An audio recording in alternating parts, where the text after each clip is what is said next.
A aula de hoje vai ser sobre transações. Então, a ideia de uma transação é que ela seja uma sequência de operações executadas sobre um conjunto de objetos ou recursos de um servidor. Isso acontece de forma atômica. Tá? E uma outra questão relacionada a transações é que quando uma transação, ou seja, esse conjunto de operações, é executado sobre esses objetos ou recursos, eu preciso garantir que o estado final seja consistente, tanto consistente em relação a possíveis falhas que podem acontecer. Tá? Então, o servidor deve garantir que, caso aconteça alguma falha e parte das operações de uma transação foram executadas e parte não, o servidor precisa garantir que eu consigo retornar o sistema a um estado correto, que é a ação de rollback. E eu também tenho essa noção de estado consistente em relação a múltiplos clientes acessando concorrentemente, ou seja, eu preciso garantir que as operações que pertencem à transação de um cliente, elas não interfiram nas operações da transação de outro cliente, ou seja, eu preciso garantir isolamento. Tá? Então, essa é a ideia de transações. Isso que eu falei tem muita relação à noção de concorrência, ou seja, operações executando simultaneamente, que a gente vem discutindo desde o início do semestre. Mas dada essa definição, dada essa primeira introdução sobre transações, eu pergunto, qual seria a diferença entre transações e aqueles mecanismos de sincronização mais básicos que a gente viu no início do semestre, como o mutex, ou semáforos, ou monitores, por exemplo? Então, o que uma transação faz além daquilo? Bom, um primeiro ponto que eu queria destacar é que os mecanismos que a gente viu no início do semestre, eles atendem principalmente ao problema dos acessos concorrentes. Tá?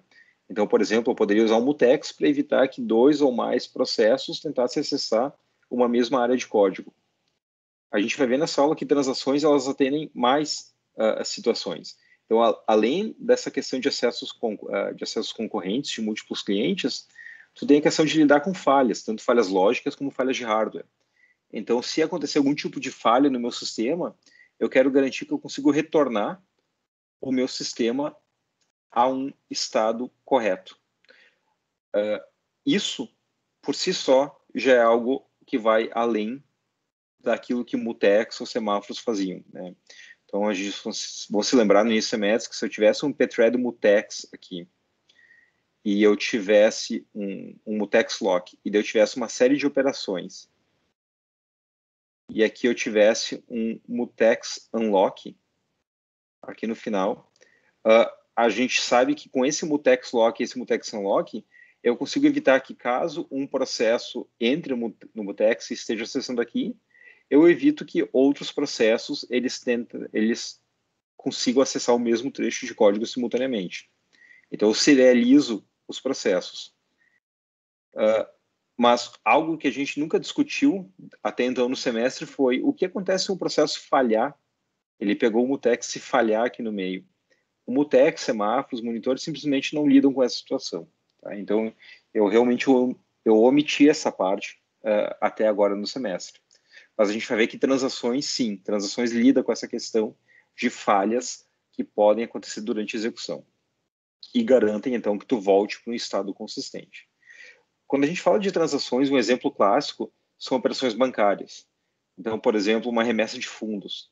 Uma remessa de fundos envolveria tipicamente duas operações, duas suboperações. Uma que retira dinheiro de uma conta e outra que deposita o equivalente, aquilo que foi retirado, em outra conta de destino. A ideia de aplicar transações nesse exemplo bancário é garantir que se uma falha acontecer, por exemplo, eu retirei o dinheiro de uma conta, mas aí aconteceu uma falha e eu não fiz esse depósito, eu preciso garantir que eu volto a um estado anterior onde nenhuma das operações tenha sido executada. Então, se acontecer uma falha numa operação intermediária da transação, eu preciso abortar a transação e cancelar tudo. Tá? Se eu já executei a primeira operação, mas não tinha executado a segunda, eu preciso desfazer. Ou seja, eu preciso dar um rollback no sistema para um estado consistente. Bom, então tá. Então, voltando à definição de transações, tá? Eu preciso que em algumas situações, uma série de clientes execute uma sequência de operações, né, que fazem parte dessa transação de forma atômica. Tá? Então, elas não sofrem interferência por outros processos, então outros processos não enxergam o estado intermediário, e além disso, ou eu preciso garantir que ou todas as operações completam com sucesso, ou é como se nada tivesse acontecido. Tá? Então, ou tudo completa com sucesso e a gente diz que eu comito a transação, ou se algo falhar, eu volto ao estado anterior, eu faço um rollback e é como se nada tivesse acontecido. Eu posso ter questões envolvidas aqui como transações distribuídas, que acontecem em vários servidores distribuídos ao mesmo tempo. E, em geral, eu tenho um framework, um componente, um serviço, um middleware, uma biblioteca, algo que vai me dar suporte a transações. Um conceito bastante relacionado a transações é o conjunto de propriedades que uma transação precisa garantir. E essas propriedades, elas são resumidas com o acrônimo ACID. Tá? Então, cada letrinha desse acrônimo se refere a uma propriedade que a transação precisa garantir. Então, o A, por exemplo, o A é de atomicidade. Eu preciso garantir que ou tudo executa com sucesso, ou, caso aconteça alguma falha, eu preciso dar um rollback e fazer como se nada tivesse executado. É a noção de tudo ou nada. Tá? Se acontecer alguma falha, eu cancelo tudo. O D, de ACID, é durabilidade. Então, a ideia é que se a transação completar com sucesso e não acontecer nenhum erro, eu preciso commitar ela, fazer um commit, que é tornar ela persistente. Tá? Então, essa é a noção de durabilidade. É tornar as ações que aconteceram no contexto daquela transação persistentes. A ideia do I é isolamento. Então, as transações de um cliente, ou a transação de um cliente, não pode observar os efeitos parciais de uma transação de um outro cliente. Então, eu preciso garantir que uma transação não vê nenhum estado parcial e, com isso, elas têm esse isolamento. Tá? Bom, como é que eu garanto essas propriedades? Tá? Bom, para garantir atomicidade e durabilidade, a solução conceitual empregada é a noção de objetos recuperáveis. A ideia de um objeto recuperável é um objeto que eu possa operar nele temporariamente e, se acontecer algum tipo de falha, eu descarto o objeto recuperável. Então, vocês podem entender essa noção de objeto recuperável como se fosse uma cópia temporária. Eu opero sobre essa cópia temporária. Se acontecer algum tipo de falha, eu simplesmente descarto ela. E é como se nada tivesse acontecido. E durabilidade, eu consigo fazendo com que, se a transação completar com sucesso, eu vou persistir esse objeto recuperável. Eu vou armazenar o objeto recuperável de forma permanente para garantir que os efeitos daquela transação eles se tornam duráveis. Uma outra pergunta é como é que eu posso implementar a noção de isolamento? Então, como é que eu posso evitar que as transações de um cliente não vejam estados intermediários de uma transação de outro cliente?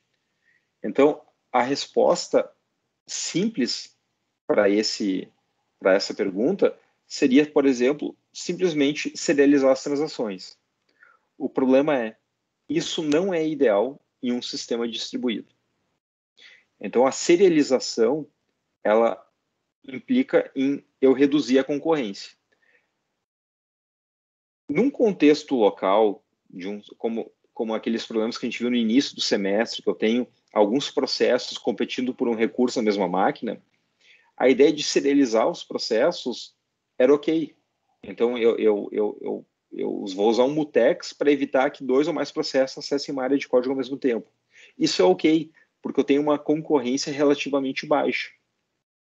O problema é, num sistema distribuído, com centenas ou talvez milhares de clientes acessando o sistema simultaneamente, eu exigir que esses clientes sejam serializados não vai funcionar, não vai ser escalável. Então, a solução para isolamento, ela não pode ser tão trivial, tão ingênua como simplesmente serializar os meus processos, serializar os meus clientes, as minhas transações. Então, a ideia de isolamento é eu preciso, de certa forma, maximizar a concorrência. Tá?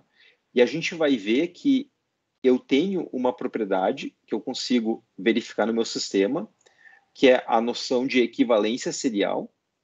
E a gente vai discutir sobre isso na aula de hoje, mas a ideia de equivalência serial é permitir que as transações executem de forma concorrente, de forma intercalada, desde que elas produzam um resultado que seja o mesmo de uma execução serial. Então, eu posso permitir que elas se intercalem, as operações, com algum tipo de sobreposição, de intercalamento, desde que o resultado produzido seja o mesmo de uma execução serial. Então, eu consigo ir além de simplesmente, de ingenuamente, serializar as transações. Eu vou permitir concorrência aqui. A gente vai falar sobre isso na aula de hoje, e é um dos pontos certamente mais importantes da aula de hoje. Tá? Bom, mas faltou o C, né? Faltou o C. A gente falou sobre o A, o I, o D e faltou o C. O C é consistência. Tá? E isso depende muito da aplicação que eu estou executando. Então, não tem nenhuma solução genérica para garantir essa propriedade. Não tem nada como objetos recuperáveis ou equivalência serial.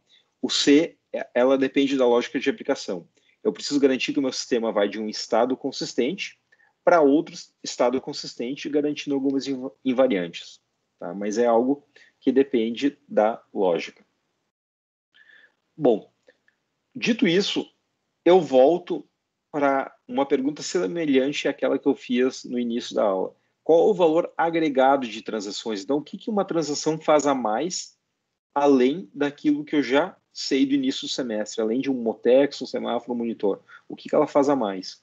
E com isso que eu falei até agora, a gente sabe que uma transação tem duas principais características diferenciais.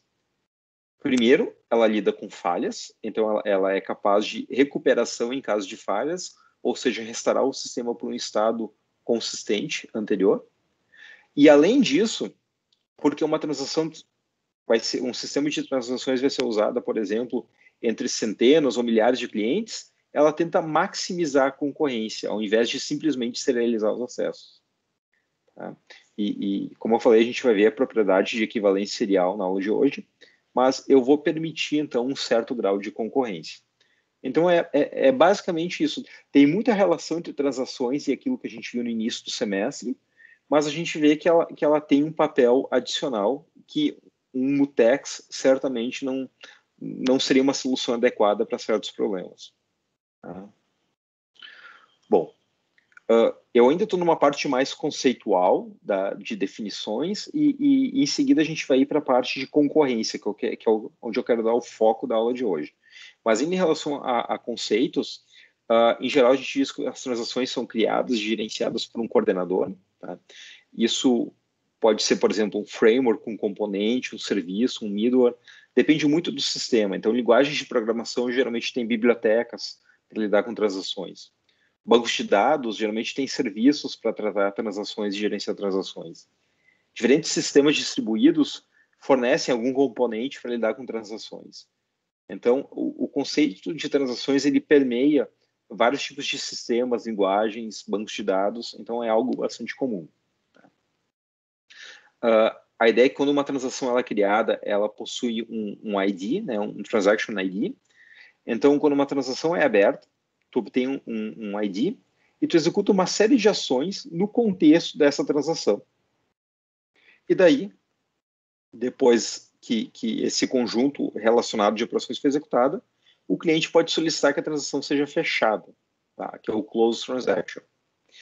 Alternativamente, caso o cliente perceba que alguma das validações aqui na hora de executar a ação não passou com sucesso, ou ele identifica alguma característica, o cliente poderia alternativamente abortar a transação. Tá? A ideia é que tem uma noção associada de commit a cada vez que tu fecha a transação com sucesso, que o cliente solicita fechar. Ou, caso o cliente decida abortar, existe a noção, então, de abort, né, de rollback, voltar para o estado anterior. Tá? Eu só queria destacar que o servidor, ele também pode, devido a algum tipo de validação, decidir abortar a transação. Isso seria uma possibilidade também. Tá? Então, dado esse contexto, eu posso imaginar 3 possíveis traços de execução. Um possível traço de execução é o cliente abre a transação, executa uma série de operações no contexto dessa transação e daí decide fechar a transação com sucesso e comitando, então, as operações realizadas. Um outro traço de execução seria o cliente abre a transação, executa uma série de operações, em algum momento o cliente fez alguma validação, viu que algum dado pode não estar de acordo e decidiu abortar a transação e voltar para o estado anterior. Então, ele desfaz os efeitos de todas as operações executadas no contexto da transação. E um terceiro traço de execução seria o cliente abre a transação, executa uma série de operações, mas aí o servidor, por algum motivo, decide que alguma validação não foi satisfeita, alguma condição não foi satisfeita, e o servidor decide abortar a transação.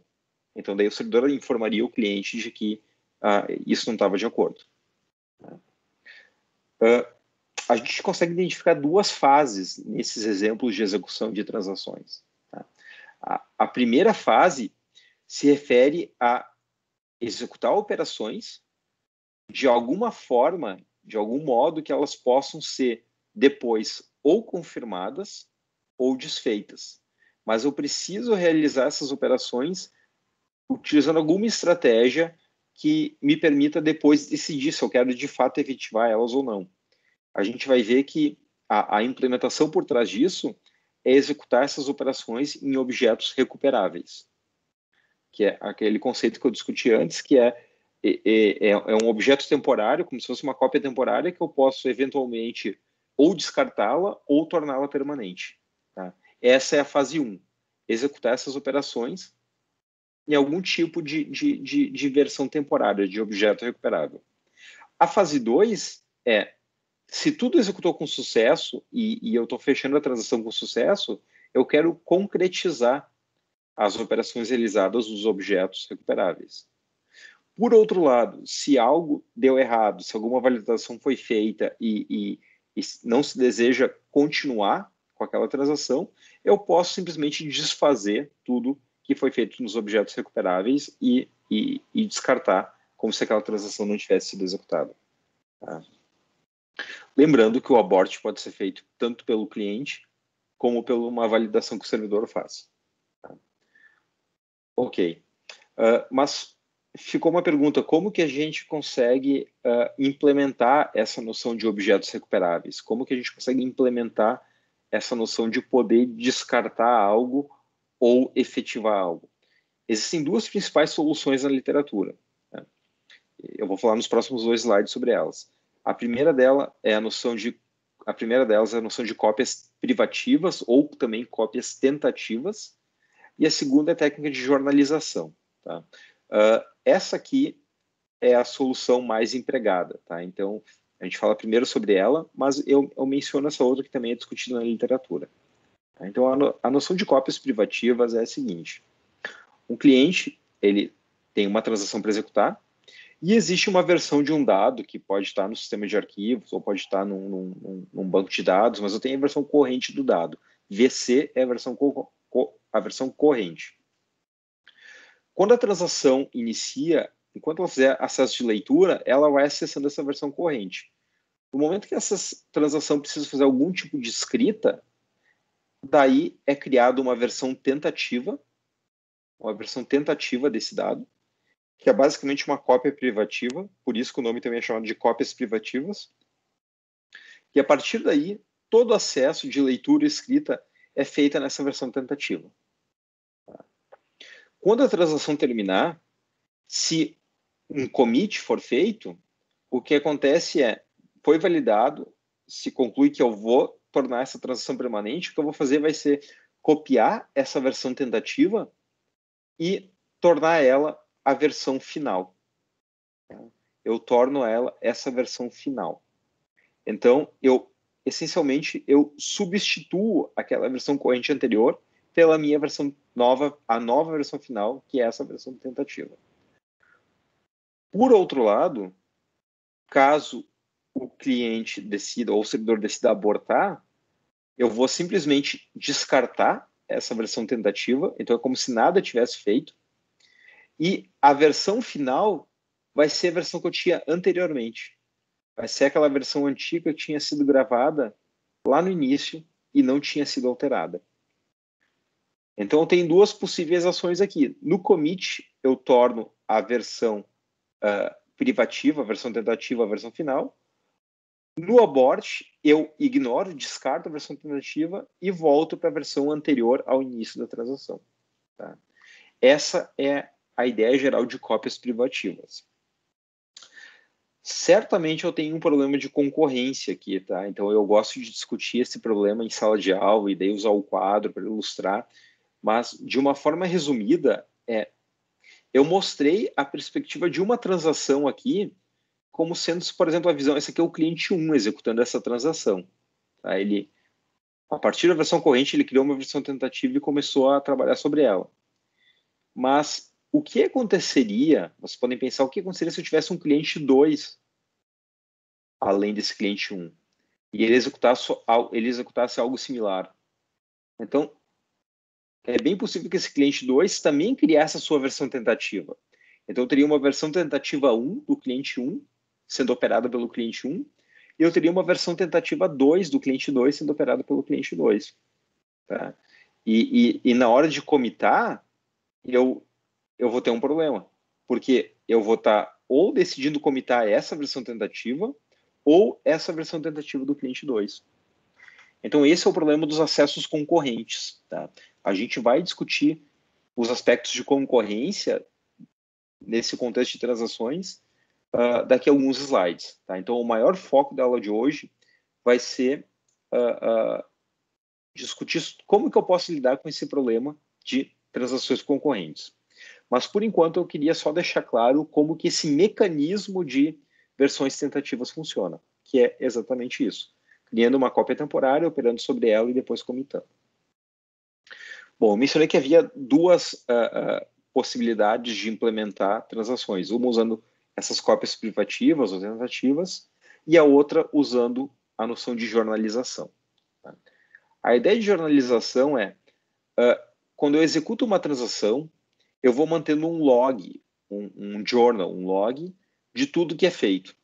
Tá? Então, essa transação tem algumas operações de leitura e algumas operações de escrita. No caso, ali eu tenho o valor x igual a 100, então essa operação subtrai de 100 o valor 5, então fica 95, e essa aqui incrementa em z 5, vai ficar 105. A ideia da técnica de logs é eu mantenho um log para tudo que é feito pela transação. E esse log mantém tanto o valor antigo, como se a operação não tivesse sido executada, e também o valor novo. Tá? Então, para cada operação, eu vou mantendo um log do valor antigo do valor novo, do valor antigo do valor novo. E esse é o meu log, é o meu journal. O que acontece no momento de um commit é eu descarto os valores antigos e fico só com os valores novos do meu log, como se tivesse dado certo. No entanto, no momento de um abort, o que eu faço é eu descarto os valores alterados e mantenho apenas os valores antigos. E é como se nada tivesse executado. Então, é uma estratégia para eu conseguir descartar os valores antigos e ficar só com os novos, ou descartar os novos e voltar para os valores antigos. Essa é a intuição por trás da técnica de jornalização. Então, esses são os dois principais mecanismos para implementar transações, mas, como eu disse, o mecanismo mais conhecido, mais popular, é essa noção de cópias privativas. Bom, tem mais um ponto que eu queria mencionar, que é a noção de, possivelmente, eu ter falhas durante uma transação. Tá? E a ideia é que esse modelo de transações, ele prevê falhas tanto no caso do servidor, como em falhas no cliente. Tá? Então, assumindo que aconteceu uma falha no servidor, e que eu tinha um servidor que estava processando transações, ele falhou e, sei lá, a máquina queimou e eu vou botar um outro servidor no lugar para rodar, o que vai acontecer é o seguinte, todas as transações não confirmadas, que não tinham sido comitadas, ou seja, que estavam em processo de execução, elas vão ser descartadas, abortadas. Só que, assumindo que eu estou colocando um outro servidor no ar agora, para substituir o servidor que falhou, tudo que tinha sido tornado permanente pelo servidor anterior, daí isso vai ser restaurado. Então, tudo que tinha sido comitado pelo servidor anterior, isso vai ser restaurado no servidor novo. Tá? Então, essa é a premissa que a gente tem. Quando o servidor falha, tudo que ele tinha comitado, eu assumo que eu consigo recuperar num servidor novo que vai assumir aquele papel. No entanto, tudo que estava em andamento e não estava comitado, bom, isso vai ser abortado. Tá? Então, se um cliente estava executando uma transação nesse servidor que falhou, essa transação vai ser abortada. Tá? Então, o cliente vai receber, provavelmente, uma sessão, um timeout, e ele vai ser avisado que aquela transação não é mais válida, que ela foi abandonada, e daí o cliente pode decidir, por exemplo, refazer a transação no novo servidor. Então, eu consigo deixar o meu estado consistente em caso de falhas do servidor. Mas eu também consigo deixar meu estado consistente em caso de falhas do cliente. Tá? Em particular, se um cliente está executando uma série de operações de uma transação e daí o cliente falha, o que vai acontecer é que esse cliente nunca vai tentar comitar, porque ele falhou. E se ele não tentar comitar, essa transação que o servidor estava processando, como ela nunca mais foi comitada, ela vai ter um tempo de expiração. E essa expiração vai fazer com que o servidor decida abortar a transação.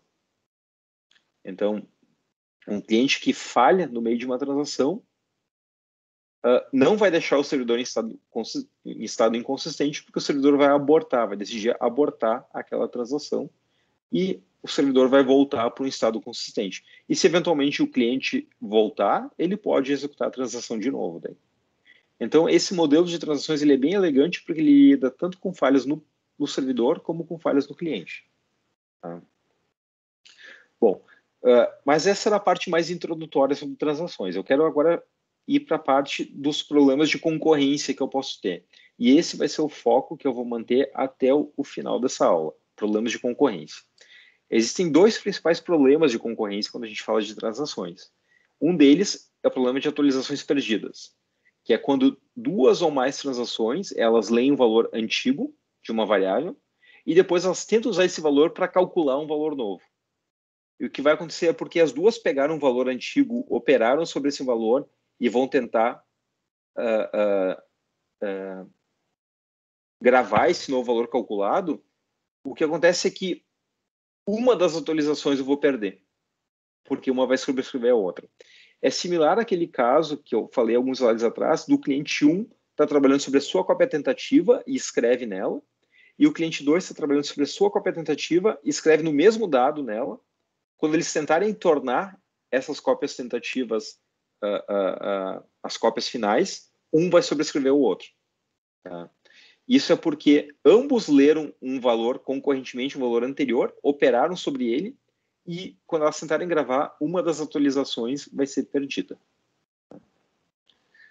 Seria similar, por exemplo, dois processos, se a gente voltar lá para o início da disciplina, dois processos acessarem a mesma variável e fazerem um incremento, cada um deles faz um incremento numa variável. Então, o processo P1 pegou uma variável, leu uma variável, o processo P2 leu outra variável, a mesma variável, e ambos fazem uma atualização na variável, e o que acontece é que quando eu for atualizar essa variável em memória, eu vou perder uma das atualizações. Essa é a ideia de atualizações perdidas. A ideia do problema de consulta inconsistente é quando uma transação consulta, faz uma consulta concorrentemente com uma transação descrita. Então, uma transação tenta ler alguma coisa enquanto a outra está escrevendo. Tá? E daí eu vou ter algum tipo de leitura inconsistente. Uma forma de resolver esses dois problemas, e uma forma bastante ingênua, seria simplesmente dizer o seguinte: eu vou serializar minhas transações. Tá? Se eu serializar minhas transações, esses problemas não acontecem. No entanto, como eu já falei, essa ideia de serializar transações é algo muito drástico num sistema com potenciais centenas ou milhares de clientes simultaneamente. Então, para isso, a gente vai ver que a forma que eu vou resolver esse problema vai ser empregando a noção de equivalência serial, que é permitir que as transações se intercalem, algum tipo de intercalação, desde que essa intercalação produza um resultado equivalente a uma execução serial. Só que não foi execução serial, elas foram intercaladas. Só que o resultado produzido é o de uma execução serial. Ok, eu vou ilustrar esses dois problemas com um exemplo de uma aplicação bancária. Tá? Nessa aplicação bancária eu tenho uma interface conta, né, o account, né, que é uma conta bancária, onde eu posso depositar um dinheiro nessa conta, eu posso sacar um dinheiro da conta, eu posso pegar o saldo de uma conta ou eu posso alterar o saldo de uma conta. Né? Get balance, set balance. E além disso, eu tenho uma outra interface, que é uma interface agência, onde eu posso criar uma conta, eu posso consultar uma conta, pegar uma conta dessa agência e eu posso calcular o branch total, que é o total da agência. Eu vou acumular o valor agregado de todas as contas. É um exemplo bastante simples, mas é um exemplo clássico quando a gente lida com transações. Tá? Então, operações bancárias é o exemplo que aparece nos livros textos quando a gente fala de transações. E agora eu vou ilustrar, primeiramente, o problema da atualização perdida. Tá? Então, para isso, eu estou assumindo que eu tenho 3 contas bancárias, uma conta A com o valor de R$100, uma conta B com o valor de R$200 e uma conta C com o valor de R$300. E eu vou assumir que eu quero fazer o seguinte, eu quero realizar saques das contas A e C de forma que eu acredite 10% da conta B na própria conta B. E esses 10% da conta B na própria conta B, ou seja, a conta B ela vai aumentar em 10% e depois ela vai aumentar em 10% de novo. E eu quero que esse valor correspondente do que entrou na conta B saia da conta A e da conta C. Tá? Então, por exemplo, se eu pensar sem olhar para as transações ainda, eu gostaria, por exemplo, de... qual que é 10% de 200? 10% de 200 é 20. Então, eu queria que uma transação colocasse 20 na conta B, mas tirasse 20, por exemplo, da conta A. Então, a conta A ia cair para 80, mas eu botei 220 na conta B. E daí que a outra conta B calculasse mais 10% sobre esses 220, que é 22. E que a conta B, no final, ficasse com 242, porque ela aumentou primeiro em 10%. 10% de 200 é 20, então ela aumentou de 200 para 220. E depois ela aumentou em mais 10%, ou seja, 10% de 220 é 22. Então ela aumentou de 220 para 242. E daí, no caso, esses outros 22 devem ter saído, por exemplo, da conta C, que foi de 300 para 278. Isso seria um resultado correto de acordo com essa minha definição do problema. E as transações que implementam essas operações, elas estão descritas aqui. A transação T e a transação U. Então, o que elas fazem? A transação T, ela pega o saldo da conta B, guarda nessa variável, daí ela vai lá e setem no saldo de B 10% a mais do que o saldo anterior. Então, digamos que ela leu 200 aqui, ela vai botar 200 vezes 1.1, vai ser 220, né? Então, ela vai setar em B 10% a mais do que o B tinha. Só que esse dinheiro que entrou em B tem que ser de algum lugar. Então, ele vai sair do A. Vai tirar 1/10 desse valor, né, que foi o que entrou em B, e vai tirar do A. Vai fazer um saque, withdraw. E a transação U ela é muito parecida, só que ela faz isso com a conta C. Então, ela pega o saldo de B, coloca em B 10% a mais daquilo que ele tinha antes, só que esse dinheiro que entrou em B tem que ser de algum lugar, ele vai sair de C. Então, como a gente viu, o resultado esperado correto, ou um dos resultados esperados corretos, seria incrementar B em 10% duas vezes. Né? Então, se eu incrementasse ele em 10% duas vezes, ele ia ir de 200 para 220, e depois de 220 para 242. Só que eu ia ter que tirar 20 de uma conta e 22 de outra. Então, se o T executasse primeiro, eu ia setar o B em 220 e, obviamente, eu ia ter que tirar 20 de A. Tá? Então, o valor de A ia ficar 80. E quando o U executasse, eu ia tirar 22 dele e o C ia ficar com 278. Uma outra alternativa seria, por exemplo, o U executar primeiro. Se o U executar primeiro, antes do T, o valor final de B vai ser o mesmo, porque eu vou acreditar 10% duas vezes. Só que daí, nesse caso, se o U executasse primeiro, eu ia tirar 20 de U. Desculpa, 20 de C. E o valor final de C ia ficar 280. E daí, se o T executasse depois, eu ia tirar 22 de A. E o valor final de A ia ficar 78. Isso estaria ok também. Tá? Isso estaria ok também, não seria um problema. Tá? A gente sabe que quando a gente tem concorrência, dependendo da ordem que eu executo as operações, né, então, isso a gente viu até no início da disciplina, se o P1 executar antes do P2, talvez eu tenha um valor diferente, que não necessariamente é inconsistente, é só um valor diferente. E se eu executar T antes de U ou U antes de T, eu vou ter valores finais para A e C diferentes, mas não são valores incorretos. No entanto, eu posso sim ter um valor incorreto, dependendo da intercalação. E uma possível intercalação que me produzia um valor incorreto é essa aqui. Estou assumindo que eu estou intercalando as operações e dá para assumir assim que o que vem na linha anterior, ela está numa linha temporal, tá? E o que vem antes, ele executaria antes da operação que vem embaixo. Então essa intercalação teria erro porque se eu executar essa primeira operação da transação T, get balance, eu vou pegar o valor 200. Daí, digamos que eu execute essa operação da transação U. Eu intercalei com essa operação e executei o get balance, peguei o valor 200. Daí eu executo 10% a mais de 200 é 220. Tá? Só que quando, digamos que eu estou intercalando as operações, estou entrelaçando elas, e quando eu for executar esse b.setBalance, eu vou setar o balanço de B para 220. Tá? Ou seja, eu vou ter feito duas vezes o set balance de 220, só que eu perdi uma das atualizações.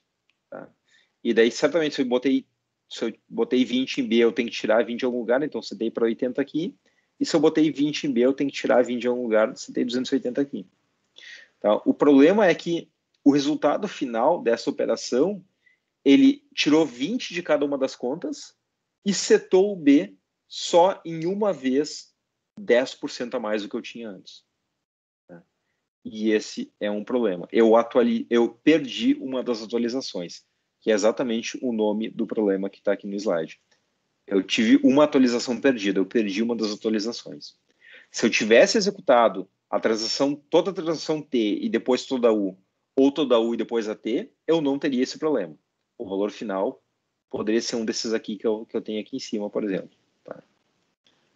Mas, como eu intercalei dessa forma que eu mostrei no slide, eu tive um problema da atualização perdida. Um segundo problema que pode acontecer é da consulta inconsistente. Tá? Então, por exemplo, eu tenho a conta A com R$200, a conta B com R$200 e, portanto, o total da minha agência eu tenho R$400. Tá? Certamente a agência pode ter outras contas além da conta A e da conta B, eu só não estou me prendendo nesse detalhe aqui. Tá? Mas a ideia é que se uma transação ela faz um saque de 100 de uma conta e depois o depósito de outra, o dinheiro que saiu de uma conta tem que entrar na outra conta, né? Eu não posso, e também se entrar na outra conta, tem que sair de uma conta. Eu não posso nem gerar dinheiro com essa operação e nem perder dinheiro, né? Então, se sair uma coisa de um lugar, tem que entrar em outro. Então, se eu tirei 100 de A, eu tenho que colocar 100 em B, tá? Eu estou fazendo uma transferência, por exemplo, de A para B. Então, se espera que ao final da transação, o A vai ficar com o valor 100 e o B vai ficar com o valor 300. O problema é, se eu fazer uma consulta enquanto eu faço uma escrita, em alguns casos eu posso ter um problema. E eu teria um problema exatamente se eu intercalasse dessa forma. Eu comecei a fazer a transação V, eu fiz o saque, tirei 100 da conta A, ou seja, a conta A agora só tem 100, e eu executei a transação W, e pelo menos a parte que me interessa aqui, que é a parte que envolve a totalização de A e B, ele viu que tinha 100 em A, 200 em B, total da agência 300. Mas isso é inconsistente, porque deveria ser 400. Só que eu só vou ter aquela atualização em B depois que eu calculei esse total aqui. Então, o problema aqui foi, eu tentei fazer uma consulta enquanto eu fazia uma escrita, ou no meio de uma transação de escrita. E isso me gerou, então, um total de 300 e não um total de 400, que era o que eu esperaria em relação a essas transações. Bom, esses são os dois problemas, atualização perdida e consulta inconsistente. Como eu falei, uma forma de eliminar esses problemas é simplesmente serializando as transações. Mas isso é muito restritivo para um sistema distribuído. Então, outra forma é executar essas transações garantindo a propriedade de equivalência serial. Então, essa aqui é provavelmente a parte mais importante do vídeo. Tá? O que é equivalência serial? É um critério para que eu execute transações de forma concorrente, de forma que eu evite esses problemas de atualização perdida e recuperação inconsistente, mesmo executando de forma entrelaçada, de forma concorrente. E o princípio dela é bastante simples e intuitivo. Tá? A ideia é a seguinte: se eu sei que cada uma das transações tem o efeito correto quando ela estiver sozinha, tá? Então eu posso inferir que, se elas forem executadas em alguma ordem, qualquer ordem, o efeito combinado também vai ser correto. Então, o que eu quero dizer com isso é o seguinte: se eu sei que cada uma dessas transações T e U sozinhas, elas têm o efeito correto. Então, eu olho para a transação T isoladamente e eu vejo que ela está correta. Eu olho para a transação U isoladamente e eu vejo que ela está correta. Então, se eu sei que cada transação isoladamente está correta, então eu posso inferir que, se eu executar T antes de U ou U antes de T, eu vou ter um resultado correto. Ah, mas se tu executar T antes de U, tu vai ter um desconto menor em A, porque tu vai descontar só 20, e um desconto maior em C, porque tu vai descontar 22. E se eu inverter a ordem, eu vou ter um desconto diferente. Tudo bem, não tem um problema. Não tem problema quanto a isso. Tá? A gente sabe que em computação concorrente, se eu executar o processo P1 e depois o P2, ou primeiro o P2 depois o P1, eu posso ter resultados diferentes. Tá? E esse é o princípio básico que aquele slide estava afirmando. Se eu sei que T e U isoladamente são corretas, então eu posso inferir que, se eu executar primeiro T e depois U, ou primeiro U e depois T, eu também vou ter um resultado correto, embora possam ser resultados diferentes. Nesse caso, o valor de B vai ser o mesmo, 242, mas o valor de A e C pode mudar um pouco, dependendo de qual executou primeiro. Mas esse é o ponto. Tá? Então, voltando para o slide, então, se eu sei que cada transação tem o efeito correto quando executada sozinha, então eu posso inferir que, se elas forem executadas numa ordem, em alguma ordem, o efeito combinado também vai estar correto. E o que é equivalência serial? Está destacado aqui. É uma intercalação de operações onde a combinação dos efeitos dessa intercalação é o mesmo que eu teria como se as transações tivessem sido executadas uma de cada vez em alguma ordem, qualquer ordem, em alguma ordem.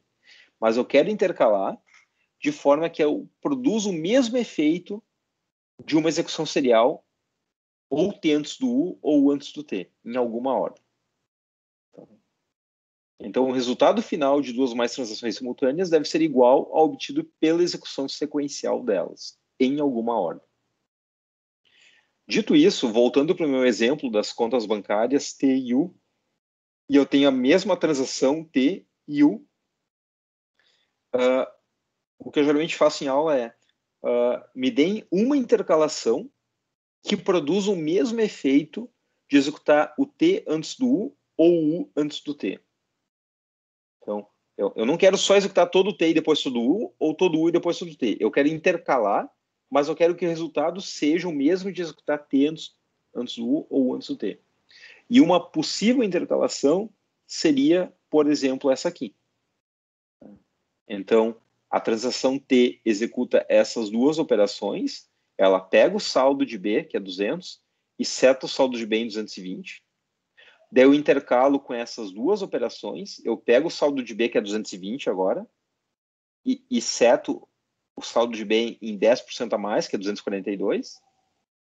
E agora eu intercalo com essa, que se eu botei 20 em B, eu vou ter que tirar 20 de A. tá aqui, ficou com 80, e daí eu intercalo com essa, que se eu botei 22 em B, eu tenho que tirar 22 do C, que daí ficou 278. E isso é uma intercalação que produz o mesmo resultado que eu teria com uma execução serial de T antes do U. Tá? Eu deixo como exercício achar uma intercalação que eu poderia ter também produzindo o mesmo resultado de U antes do T. Tá? Eu poderia achar uma outra forma de intercalar as operações onde eu teria o mesmo resultado de U antes do T. Tá? E essa é o princípio da equivalência serial. Eu não exigir serialização, eu permitir intercalação, eu estou maximizando a minha concorrência, mas eu estou produzindo o mesmo efeito de uma execução serial. Bom, e no exemplo desse exemplo de onde eu tinha uma consulta inconsistente e eu tinha o que aconteceu antes, só para recapitular o problema, eu tinha feito o saque do A, eu tinha calculado o total e daí eu tinha feito o depósito no B, só que essa consulta ficou inconsistente porque eu tinha perdido parte da totalização. Então, o que eu preciso garantir é que, digamos que eu estou totalizando o total do branch da minha agência, e eu tenho várias contas, A, B, C, enfim, D, E, eu tenho várias contas aqui, eu preciso garantir que eu não intercalo essas duas operações com a totalização de A e B. Então, eu poderia ter, por exemplo, ter totalizado A e B primeiro, daí eu faço o saque e o depósito, e daí eu totalizo o resto da agência. Ou eu primeiro executo a transferência e daí totalizo o resto da agência. Então, eu poderia ter várias possíveis intercalações aqui, tá? Mas para evitar que eu não poderia intercalar essas duas operações, em particular com essas duas. Tá? Legal. Essa é a ideia. Tá? O problema é o seguinte,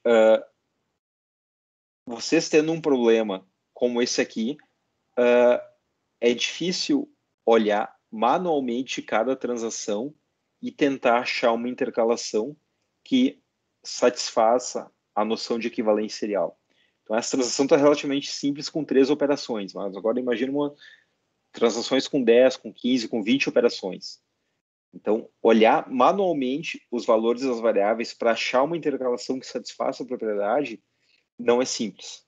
Então, a gente vai ver como calcular isso. Tá? Então, como que eu calculo essa propriedade de equivalência serial?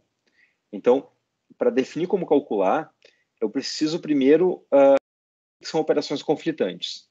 Então, duas operações são conflitantes quando o efeito combinado delas depende da ordem em que elas são executadas. Então, por exemplo, 2 reads não são conflitantes, porque o efeito combinado delas não depende da ordem dos reads. Mas um read e um write são conflitantes, porque o valor do read vai depender se ele foi executado antes ou depois da escrita. E um write e um write também são conflitantes, porque o valor final vai depender de qual write executou por último. Tá? Então, sabendo que são operações conflitantes, eu tenho uma definição para saber quando que as minhas transações elas executam com a propriedade de equivalência serial. Então, para eu ter equivalência serial, é necessário e suficiente garantir que, para todos os pares de operações conflitantes, vamos pegar um exemplo aqui com 2 transações, para todos os pares de operações conflitantes entre essas transações, eu preciso garantir que esses pares sejam executados na mesma ordem, tá? Em todos os objetos que elas acessam. Então, eu vou ter pares que são conflitantes quando eles leem ou escrevem no mesmo objeto, na mesma variável. E para todos os pares, eu preciso garantir que eles sejam executados na mesma ordem. É isso. Vamos ver com um exemplo agora para ilustrar essa propriedade. Eu estou assumindo que eu tenho 2 transações, T e U. Tá? Então, T tem 3 operações, que é o read I, vou guardar em X, o read J, vou guardar em Y, e o write K, que vai ser a soma de X mais Y. E a transação U tem 2 operações, é um write J e um write I. Tá? E eu quero só destacar que cada transação ela pode ser vista como um programa sequencial. Tá? Então, eu não posso eu não posso alterar a ordem dessas operações. Tá? Eu posso intercalá-las. Eu posso intercalar operações de T com operações de U. Mas eu preciso manter a mesma ordem. Eu não posso fazer porque a transação T ela é um programa sequencial. Eu primeiro executo o read I, depois o read J. Mesma coisa para a transação U. Eu não posso fazer um write I antes de um write J. Eu tenho que fazer o write J e depois o write I. Então, eu não posso alterar a ordem de uma transação, das operações de uma transação. Isso seria trapacear. Eu preciso manter a ordem das operações de uma transação, mas eu posso intercalá-las. Tá? Então, de acordo com a nossa definição, primeiro eu tenho que achar todos os pares de operações conflitantes. Então, eu pergunto, o que seriam operações conflitantes nessa transação? Bom, são operações que estão lendo e escrevendo no mesmo objeto. Então, eu tenho um par aqui, que é o read I, com esse write I. Eles estão lendo e escrevendo no objeto I. E eu tenho um outro par, eu vou mudar a cor. Eu tenho um outro par, que é esse read J, que conflita com esse write J. Tá? Então, eu tenho dois pares de operações conflitantes.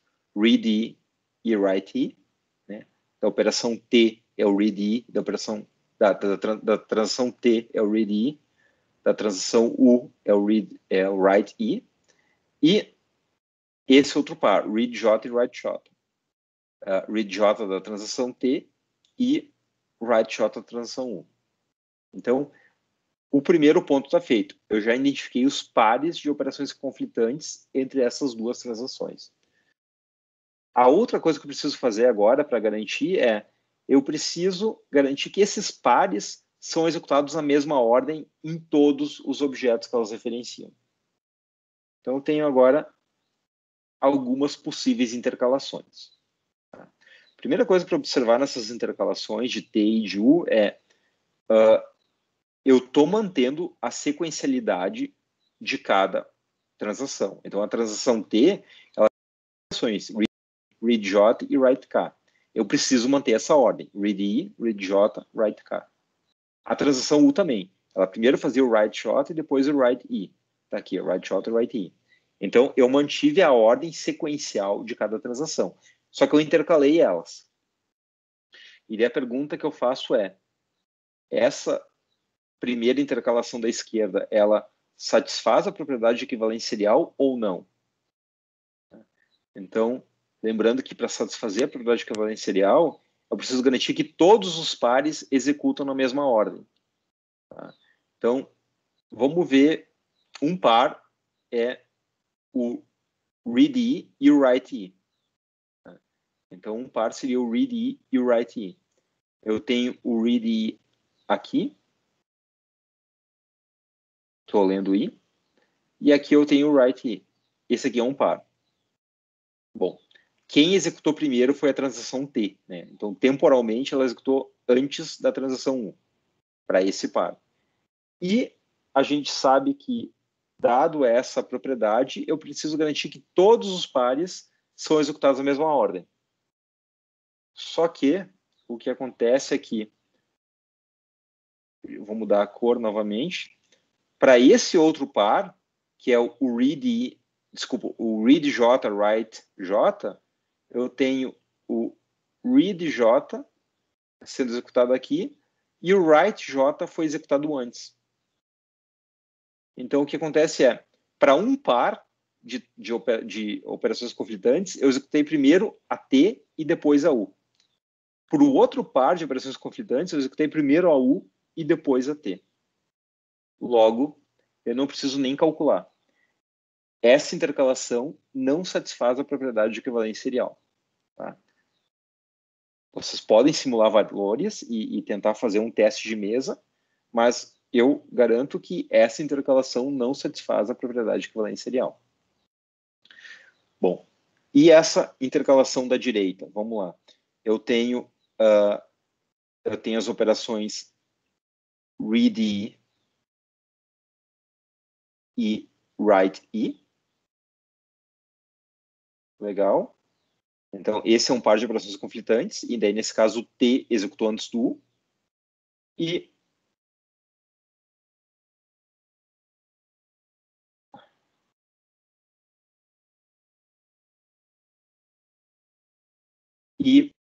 para essa outra operação, deixa eu mudar a cor, para essa outra operação, esse outro par, eu tenho o read J e o write J. Tem o read J e o write J. Então, eu tenho um par de operações conflitantes aqui e outro par aqui. Nota que, de novo, a transação T, ela mantém a ordem das operações originais. Read I, read J, write K. Read I, read J, write K. A transação U, ela mantém a ordem original também. Write J, write I. Eu só intercalei elas de uma forma diferente. Só que nesse caso, para todos os pares, ou seja, para o par vermelho, eu executei primeiro T e depois U. Para esse par azul, eu executei primeiro T e depois U. Logo, essa sim é serialmente equivalente. Então, eu achei uma intercalação que satisfaz a propriedade de equivalência serial. Tá? De novo, a gente pode fazer um teste de mesa para ver isso acontecendo, mas, de fato, essa solução vai satisfazer a propriedade. Tá? Então, essa propriedade é útil para que eu não precise, por exemplo, dado, por exemplo, transações muito longas, com várias operações, eu não fique fazendo as continhas na ponta do lápis para ver se vai dar certo ou vai dar errado. Eu posso simplesmente computar a propriedade de equivalência serial, como a gente viu, para ter essas garantias. Tá? Então, essa era a noção. O que a gente vai fazer agora, até o final da aula, é discutir 3 estratégias para fazer controle de concorrência, que de uma forma ou de outra, elas vão forçar de alguma maneira essa equivalência serial ou a serialização de operações para evitar que eu tenha problemas de concorrência. As 3 estratégias são travas, locks, que é a ideia de fazer com que uma transação espere por outra transação antes de poder acessar, que é basicamente a ideia de exclusão mútua, só que aplicada no contexto de transações e considerando a ocorrência de falhas. Um segundo mecanismo vai ser o controle otimista, que é a ideia que uma transação, eu sou otimista, eu deixo ela executar até que ela seja comitada. Quando ela for comitada, eu verifico para ver se ela conflitou com alguma outra operação. E, por último, a gente vai ver a estratégia baseada em timestamps, que é, eu vou ter timestamps de leitura e escrita, e uma operação só vai poder fazer, uma transação só vai poder fazer as operações se os timestamps forem validados por certas regras. Senão, eu vou ter que ou atrasar uma execução ou abortar uma execução. A gente vai falar sobre essas 3 estratégias. Então, primeiramente, locks. Tá? Isso é bem breve, mas a ideia do princípio básico é proibir que acessos de read e write aconteçam de forma concorrente usando locks. Tá? Então, a ideia é que as transações já obtenham locks dos recursos, então o lock da conta bancária, o lock do arquivo, ou o lock do banco de dados. E a ideia é que uma transação precisa adquirir o lock antes de poder operar. Então, eu vou pegar o lock da conta B e vou operar na conta B. Tá? Tem algumas melhorias que é distinguir os locks de escrita e de leitura. Por exemplo, eu deixo as transações de leitura compartilhar o mesmo lock e ter um lock exclusivo para quando uma transação faz uma escrita. Isso é similar àquele problema dos leitores e escritores que a gente discutiu no início do semestre, que é eu posso permitir leituras concorrentes, mas a escrita precisa ser exclusiva. Essa é a ideia de locks. Tá? Então, é uma forma bastante trivial de garantir que eu não vou ter problema de concorrência em transações usando locks. Só que, no entanto, locks estão sujeitos a alguns problemas. Tá? O primeiro problema que eu vou discutir, a gente recém falou sobre ele na última aula, que é, quando eu tenho locks, eu introduzo a possibilidade de deadlocks. Se eu não tiver locks, eu não vou ter um deadlock, por definição. Eu posso ter outros problemas de concorrência, mas eu não vou ter um deadlock. Agora, se eu tenho locks, eu tenho uma possibilidade de ter deadlocks. Tá? Então, a gente viu na aula passada que eu tenho formas de prevenir deadlocks. Por exemplo, eu posso garantir que as transações vão adquirir os locks numa determinada ordem, ou que todas as transações, ou que as transações vão pegar todos os locks de uma só vez, né? Que é aquela ideia de que, por construção, eu nego uma daquelas propriedades, e assim eu garanto, por construção, que não vai estar sujeito a deadlocks. A outra alternativa era, deixa o lock acontecer, eu detecto um ciclo de dependência entre as transações, e daí a gente viu que uma estratégia é detectar o lock, achando um ciclo, e daí abortar um processo. Aqui, o equivalente seria, eu detecto o lock, achando um ciclo entre transações, e daí eu aborto uma transação, tá? Que seria basicamente dar o rollback nela. Então, seriam estratégias que a gente viu na aula passada sendo aplicadas no contexto de transações. Uma outra questão relacionada a locks é a ideia da granularidade do lock. Eu estou fazendo um lock em todo o banco de dados, eu estou fazendo um lock numa tabela, ou estou fazendo um lock numa parte de algum registro. Então, qual é a granularidade do meu lock, quanto de concorrência que eu vou estar limitando? E uma outra questão relacionada a locks é o próprio overhead de gerenciar locks. Então, numa solução baseada em locks, mesmo as transações read-only, elas iam precisar pegar locks, porque se elas não pegarem o lock, é possível que alguma transação escreva e aquela leitura acabe ficando inconsistente. Então, tem um overhead grande. Bom, essa é a primeira estratégia para lidar com concorrência, tá? É ter locks.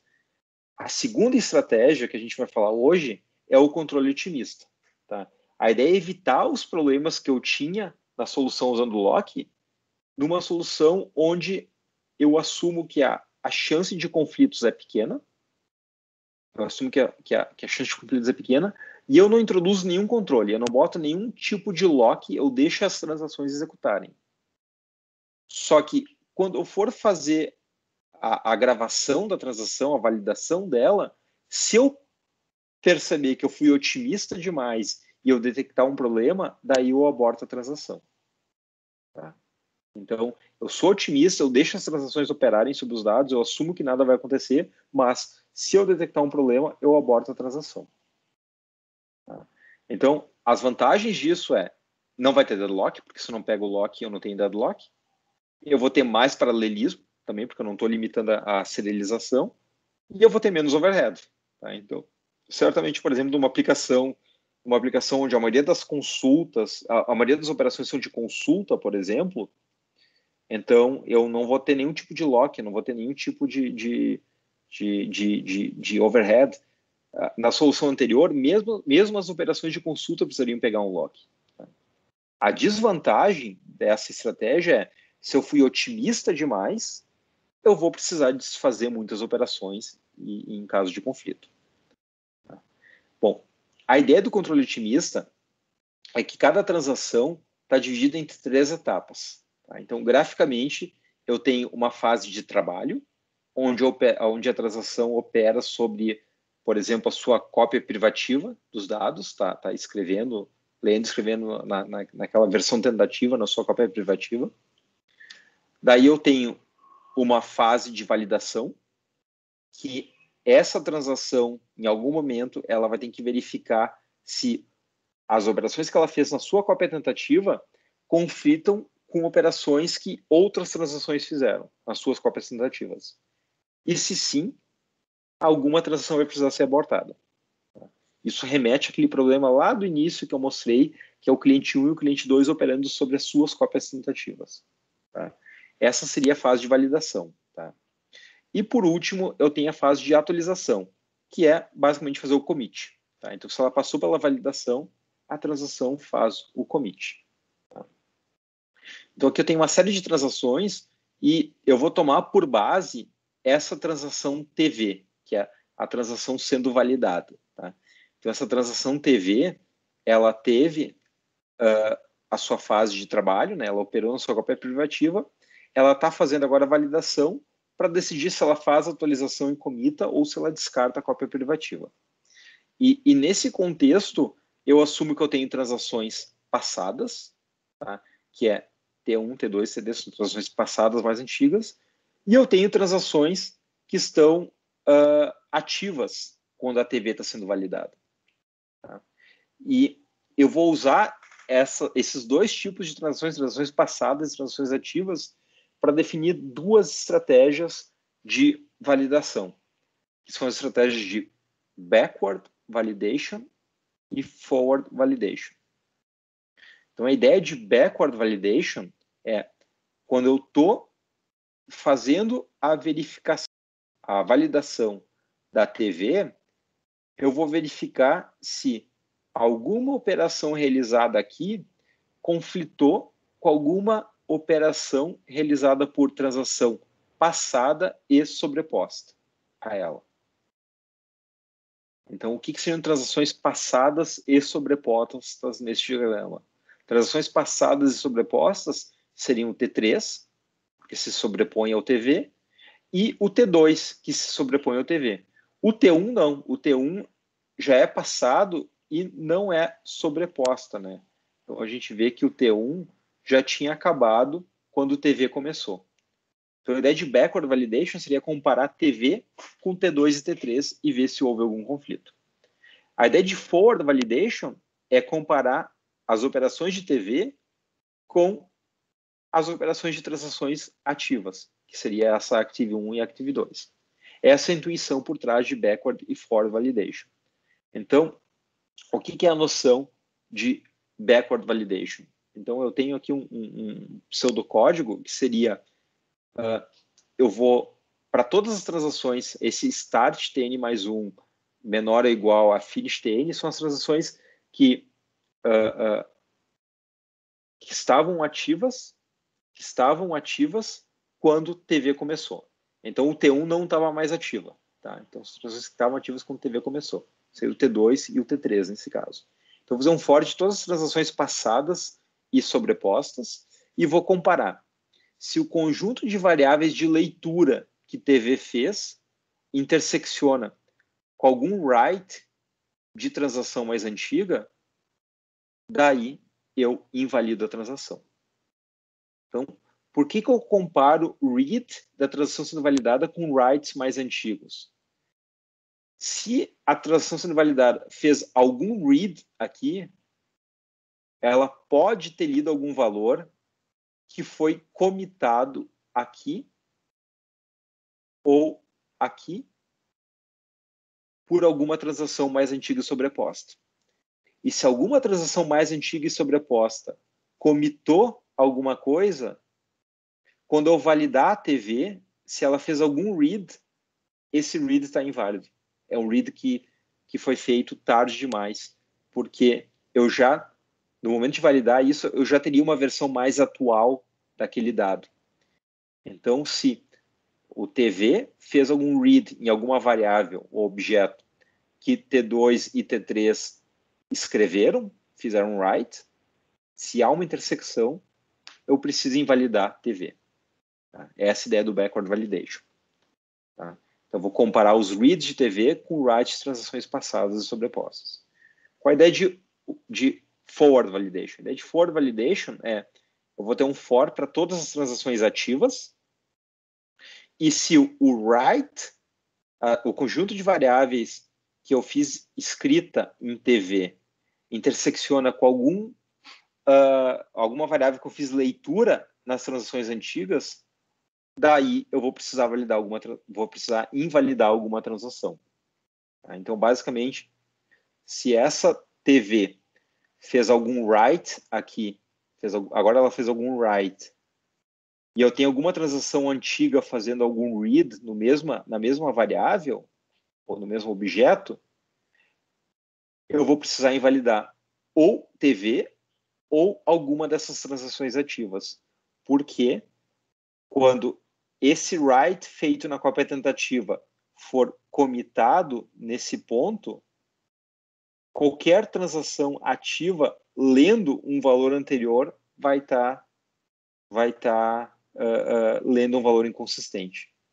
Porque elas estão trabalhando sobre cópias privativas desatualizadas.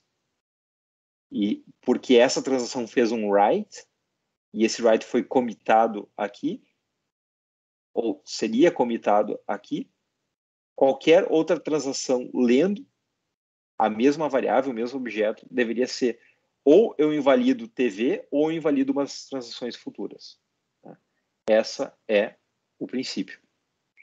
Uma característica interessante, por exemplo, do for validation é eu comparo as variáveis, objetos escritos pela TV e comparo com leituras de transações futuras. Mas se o TV for uma transação read-only, por exemplo, que seria o caso, por exemplo, de uma aplicação de e-commerce, onde há muito mais consultas do que escritas. Então, se for uma transação read-only que só está lendo, o write set dela vai ser vazio. E vazio interseccionado com read set vai ser vazio. Então, por exemplo, transações que sejam read-only sempre passam, por definição, pela for validation, sempre passam sem nenhum tipo de invalidação. São sempre válidas. Essa é a ideia, é a intuição por trás do controle otimista. Tá? Então, a gente viu locks, que é uma forma de controle de concorrência. A gente viu controle otimista, que é outra forma. E agora, por último, é o uso de timestamps. Tá? A ideia de timestamps é cada transação, cada vez que abre uma transação, ela recebe um timestamp, que é um relógio de Lamport, por exemplo, um relógio lógico que a gente discutiu. E eu vou ter timestamps de leitura e timestamps de escrita. E eu só vou poder executar uma operação validando ela frente a uma regra. E eu vou definir através dessa regra se a operação é válida ou não. Tá? E a ideia é que as transações mais antigas, que tem o timestamp mais antigo, elas vão ter preferência sobre as transações mais novas. Tá? Então, essa regra que eu vou precisar validar de uma forma bem alto nível, ela está descrita nesse quadro. Tá? Então, ela está intencionalmente em alto nível, mas a gente vai refinar ela. Então, a regra é a seguinte: uma requisição descrita num objeto, ela só vai ser válida se esse objeto foi lido e escrito somente por transações mais antigas. Nenhuma transação mais nova pode ter lido ou escrito esse objeto. E uma transação para ler um objeto, ela só vai ser válida se esse objeto foi escrito por somente transações mais antigas. Tá? Então, ela está um pouco ambígua, essa descrição, e a gente vai refinar ela. Tá? Esse quadro ele pode ser refinado nisso aqui. Tá? Então, eu estou refinando essas duas operações, essa regra alto nível, eu estou refinando nessas três regrinhas menores. Então, TC é transação corrente. Tá? Então, uma transação corrente, em relação à escrita, a transação corrente ela não vai poder escrever um objeto se esse objeto foi lido por alguma transação com timestamp maior que TC, tá? Uma transação mais recente. Então, a transação corrente ela não vai poder escrever num objeto se esse objeto foi lido por uma transação mais recente. Tá? Similarmente, uma transação TC ela também não vai poder escrever, TC não vai poder escrever, se o objeto foi modificado, se ele foi escrito por uma transação mais recente, TI maior que TC. Tá? Então, ele também não vai poder escrever nem se ele foi lido por uma transação mais recente e também não vai poder escrever se ele foi escrito por uma transação mais recente. Tá? E, por último, uma transação TC não vai poder ler um objeto se ele foi modificado, escrito, por uma transação mais recente. Então, essas três regrinhas, elas formalizam essa definição que estava nesse quadro. Mas as regrinhas, elas ainda estão um pouco alto nível, então eu posso refiná-las mais ainda. Então, se eu for refinar essa parte aqui da regra da escrita, que é essa parte aqui, a 1 e a 2, se eu for refinar essa parte aqui e formalizar num pseudocódigo, eu tenho isso aqui. Estou assumindo que eu tenho uma operação de escrita requisitada por TC, transação corrente. Se o TC, o timestamp da transação corrente, for maior ou igual ao maior timestamp de leitura de um objeto, e além disso, se o TC, o timestamp da transação corrente, for maior que o timestamp de escrita de uma versão comitada do objeto, daí eu posso fazer a escrita na minha versão tentativa. Se passou por essas duas condições. Se não passou, por qualquer uma delas, eu preciso abortar a transação. Então, vamos ver isso com um exemplo, como é que funciona. Então, eu tenho um exemplo aqui de uma transação com T3, tá? 3 o timestamp dela. Eu estou assumindo aqui por facilidade que esse timestamp 3 ele é maior ou igual a qualquer timestamp de leitura. Tá? Eu só assumo isso para poder descartar essa primeira parte da regra, tá? Que o TC tem que ser maior ou igual ao maior timestamp de leitura. Então, eu só estou assumindo, né, uma hipótese aqui que esse T3 já é maior do que qualquer timestamp de leitura. Então, eu preciso garantir que T3 é maior do que o write timestamp de versão comitada. Se for, eu posso fazer a escrita na versão tentativa, senão eu aborto. Então, vamos lá. Eu tenho aqui a chave é a seguinte. Amarelo escuro é a versão comitada, amarelo claro é a versão tentativa. Então, T3. 3 é maior que T2. T2 é comitado. Então, T3 é maior que a versão comitada do meu objeto. Nesse caso, eu passei pela condição. T3 é maior que a versão comitada, que o timestamp da versão comitada do objeto. T3 é maior que T2. Então, eu posso fazer a escrita na versão tentativa. Vou lá e faço a escrita em T3. Tá? Na transação T3. Segundo exemplo, exemplo B. Eu tenho T1 que está comitado, T2 que é a versão tentativa, não está comitado. Mas deixa eu ver a regra. T3 precisa ser maior do que o write timestamp de versão comitada. Versão comitada tem como timestamp T2. Então, T3... Desculpa, a versão comitada era T1. T3 é maior que T1. Então, eu consigo fazer o write na minha versão tentativa, T3. Porque T3 era maior que T1. E pelo ordenamento ela fica depois de T2, tudo bem. Eu tenho um ordenamento de timestamps. Eu sempre privilegio a transação com timestamp menor, mas eu não tive nenhum conflito. Ela fez uma escrita numa versão tentativa, assumindo que a única coisa comitada era menor que ela, T1. Exemplo C. Eu tenho T1 comitado e eu tenho T4 não comitado. Mas a regra é a seguinte. Eu preciso ver se T3 é maior do que o write timestamp de versão comitada. E ele é. Ele é maior do que T1. Então, eu vou fazer o meu write em T3. E, mais do que isso, o meu T3 ele vai ter privilégio sobre o T4, porque o T3 ele tem menor timestamp. Então, eu fiz a leitura em T3, porque eu tenho versão comitada T1, e ele vai ter uma precedência sobre T4. E o último exemplo, o T4 já está comitado e o meu T3, claramente o meu T3 é menor que o T4. Nesse caso, não tenho o que fazer. Eu não posso escrever na minha versão tentativa, porque já existe uma versão comitada mais atual. Então, eu preciso abortar. Preciso abortar a transação. E essa é a regra da escrita. Eu tenho também a definição em pseudocódigo da regra de leitura. Tá? Ela é um pouquinho mais sofisticada. A ideia da leitura é a seguinte. O timestamp da minha transação tem que ser maior do que o write timestamp de versão comitada. Eu parto daí. Se o meu timestamp da minha transação não for maior do que o write timestamp de versão comitada, daí eu tenho que abortar. Tá? Já vou ter que abortar de cara.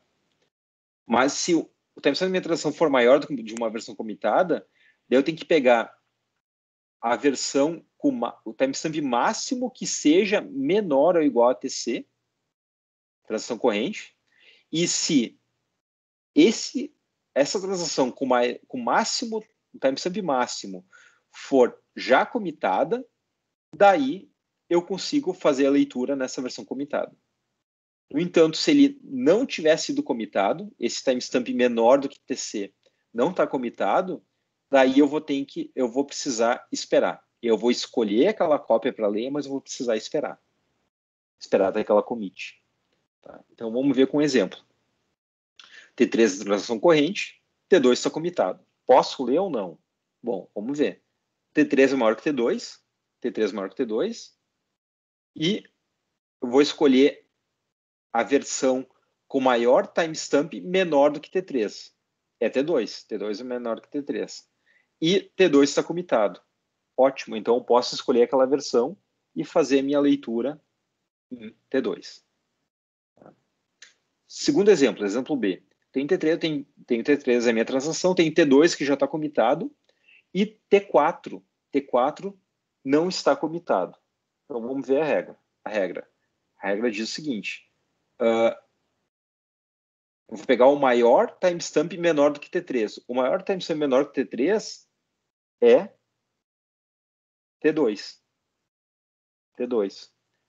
T2 está comitado, T2 está comitado. Então, nesse caso, eu escolho T2 e leio dele. Exemplo C. Tenho T3 com o T3 é a transação que quer fazer a leitura. Eu tenho T1 que está comitado e tenho T2 que não está comitado. Nesse caso, o maior timestamp menor que T3 é T2. É T2. Só que o problema é que T2 não está comitado ainda. T2 não está comitado ainda. Então, eu caio nesse else. Então, eu vou poder fazer a leitura, só que eu vou ter que esperar aquela transação comitar. Ou eu aborto e tento de novo depois. Mas, nesse caso, eu vou selecionar T2 para ler e eu vou precisar esperar ela comitar para ler. Senão, eu vou ter algum tipo de inconsistência. Tá? Ou esperar ela comitar, ou eu aborto e tento de novo depois. E o último exemplo, eu tenho T3 e eu já tenho um T4 comitado. Então, eu não posso fazer uma leitura em T3 porque eu já tenho um T4 comitado. Nesse caso, eu tenho que abortar a transação.